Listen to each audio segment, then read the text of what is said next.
the internet radio show and online destination for acquiring superhuman mental abilities and hacking your reality. This amino acid is an important aspect of your body's ability to generate energy through the mitochondrial metabolic process. Carnitine, its name when it's found naturally in nature, L-Carnitine or L-Car, which is its supplemental name, is also an anti-aging agent. L-Carnitine has several positive effects on the mind. Faster learning, improved memory, both spatial and verbal critical abilities, and constructive thinking. A study demonstrated that 8 months of L-Carnitine supplementation protected rats from age-related deterioration.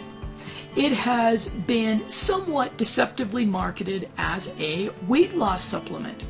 It doesn't actually do anything that directly causes weight loss.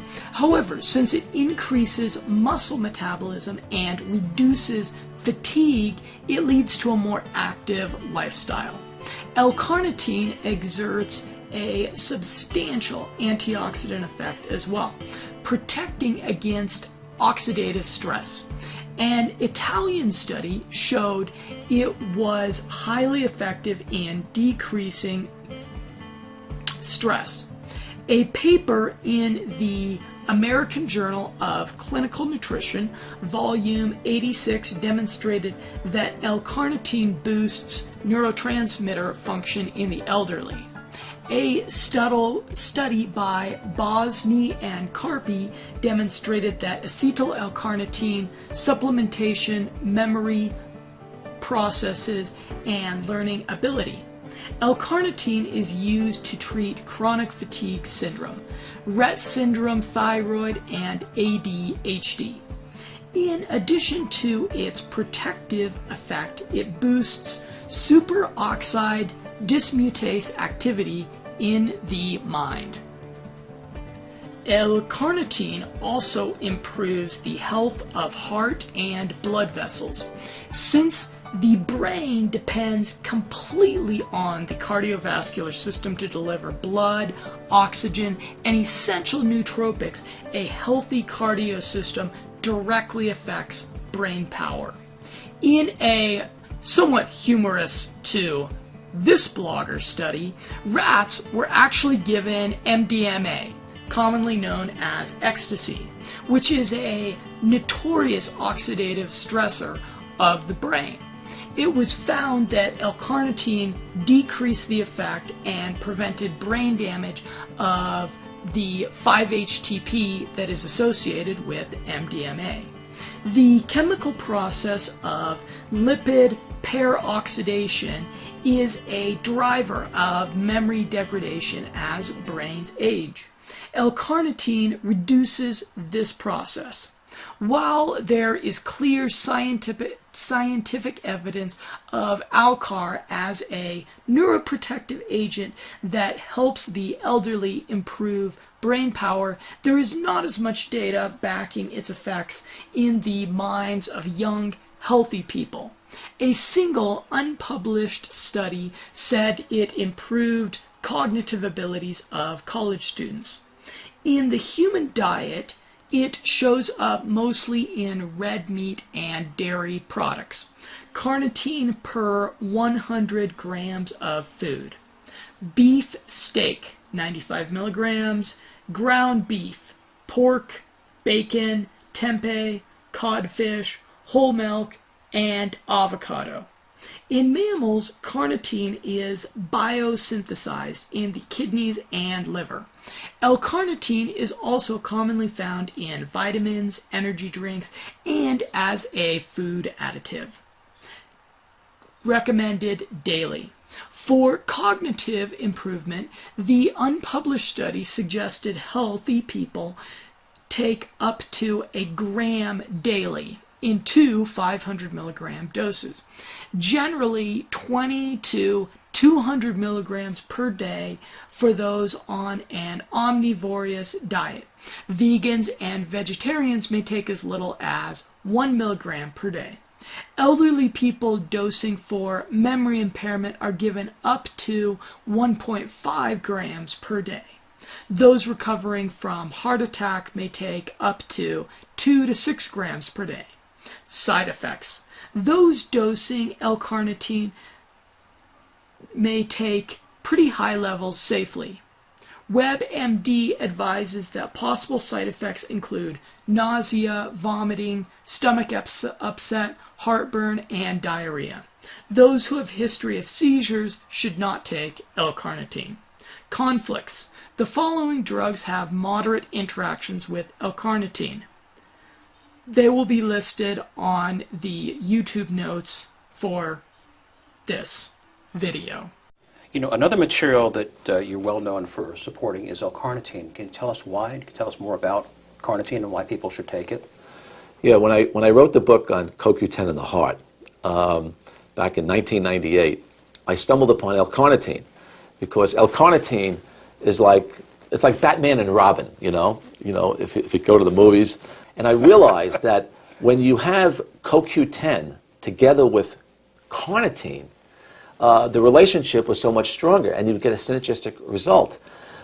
The reason why CoQ10 and carnitine is so strong is that they complement one another.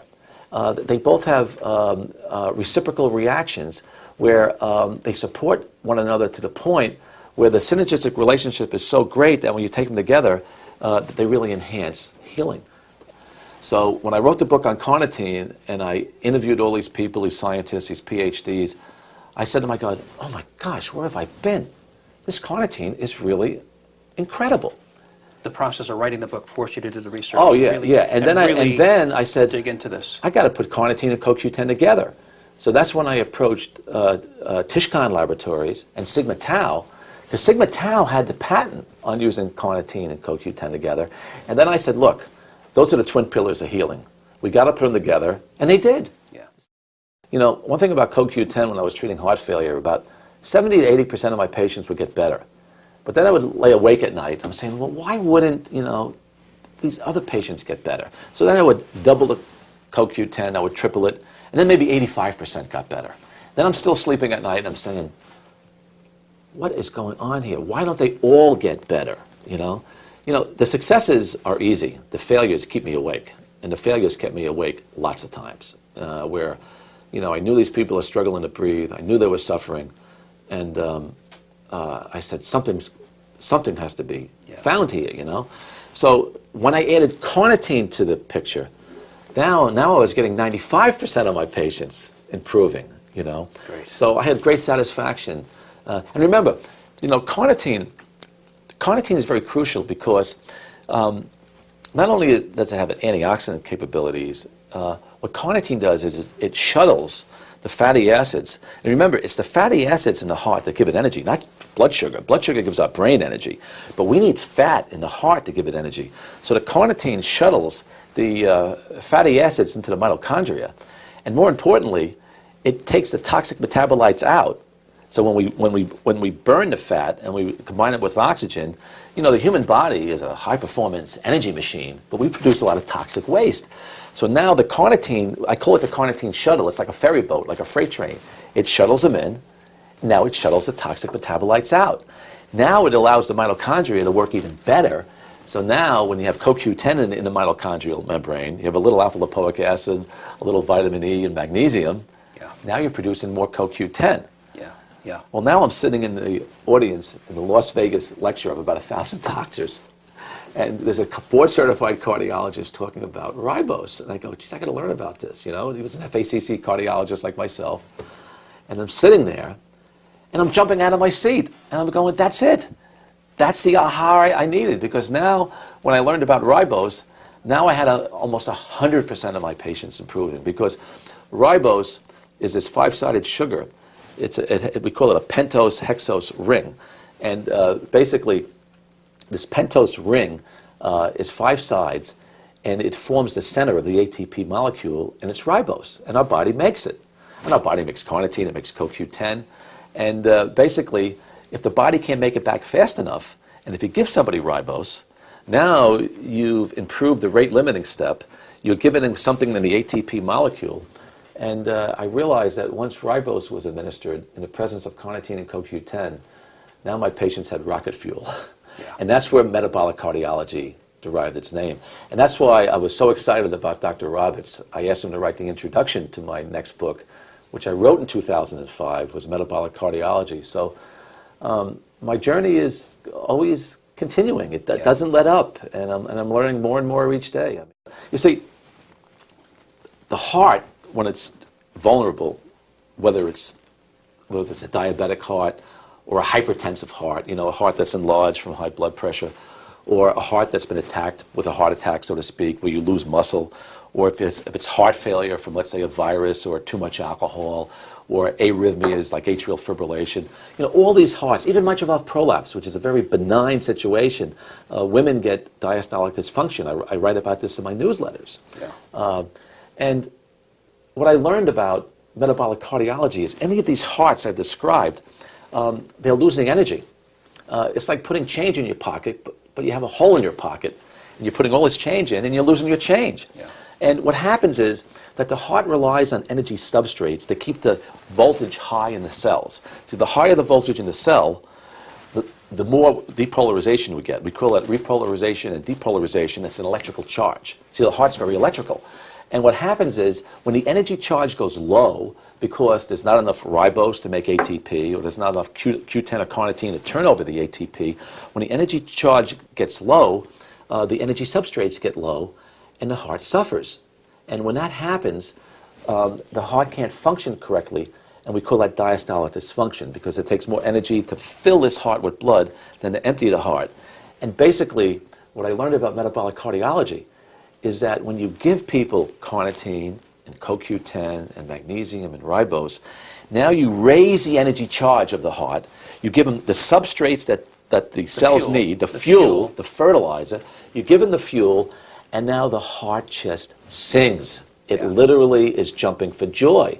And I'll tell you, Bob, I have seen patients that are waiting heart transplant. I mean, even just 3 weeks ago, I saw a guy in the office. I know I'm on sabbatical, but I saw him because he was really suffering. And as soon as I put these people on a metabolic approach, within 48 hours, their symptomology changes. They enjoy an enormous quality of life, and it's no fluke. I answer emails almost every day on children who are waiting heart transplants, and I put them on metabolic cardiology. And the word is spreading, and it gives me a lot of satisfaction. There's a child I took care of when he was 6 years old, waiting for a heart transplant. Now he's 20. I haven't found a heart for him yet, but he's living because of metabolic cardiology. And I still call him. His name is Ryan, and basically I introduce stem cells to him as well, because there's not enough hearts to go around, and if you don't get a good match, heart transplant's not going to work out. So I brought metabolic cardiology to the table, and not only is it good for heart transplantation and high blood pressure, but what I learned is good for everybody. Yeah. Because it has enormous anti-aging benefits as well, doesn't it? Absolutely. I'd have patients in the office. I'd be treating their arrhythmia, their heart failure, their angina, and they'd come in and go, Dr. Sinatra, I went to my ophthalmologist, and I'm taking your metabolic cardiology, and my macular degeneration got better. And somebody would come in and say, they would go like this to me, look at my arthritis got better. And then somebody would say, my type 2 diabetes, my insulin resistance, my doctor got me off the oral agent I was taking. And I'm saying, oh my God, how narcissistic of me. I'm thinking, here I am thinking I'm just helping their hearts, right? But look, what metabolic cardiology does, it enhances ATP in the body. It allows the heart to build ATP, which is the energy of life. And what we don't know is that ATP causes pulsation of cells. It raises the energy charge of the cell. And the higher the energy charge, the more functionality of the cell. But what I didn't know was that ATP repairs cells. You mentioned anti-aging. It rejuvenates cells. But if you have a cell that is struggling, and that needs help, that needs rescue, that's what ATP does. So now my patients were seeing better, they were hearing better. So metabolic cardiology is good for all the cells in the body.